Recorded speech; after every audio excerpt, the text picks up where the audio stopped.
फेरि एउटा नयाँ कम्पनीको आइपिओ निष्कासन हुने भएको छ।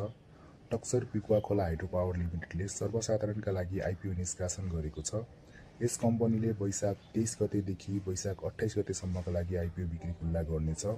कम्पनीले प्रति किता रु 100 अङ्कित मूल्यमा सर्वसाधारणका लागि 25,15,455 किता सेयर छुट्याएको छ।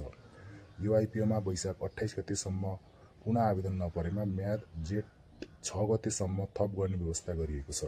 सेक्टर हाइड्रो पावर रहेको छ भने कम्पनीको इस्यु म्यानेजरको रूपमा प्रभु क्यापिटल लिमिटेडलाई राखिएको छ।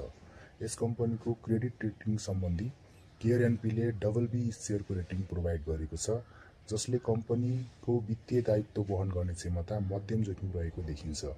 यस कम्पनीको आइपिओमा पनि 25,15,455 किता सेयर 10 किताको दरले बाँडफाँड गर्दा 2,51,445 जनालाई मात्र पर्ने भएकोले र आइपिओ सुरुमै ओभर सब्सक्राइब हुने भएकोले यो आइपिओमा 10 किता मात्र आवेदन दिँदा उपयुक्त देखिन्छ र यसपछि पनि अरू थुप्रै कम्पनीहरूको आइपिओ आउँदैछ। सो आइपिओ सम्बन्धी अपडेटको लागि च्यानललाई सब्सक्राइब गर्नुहोला।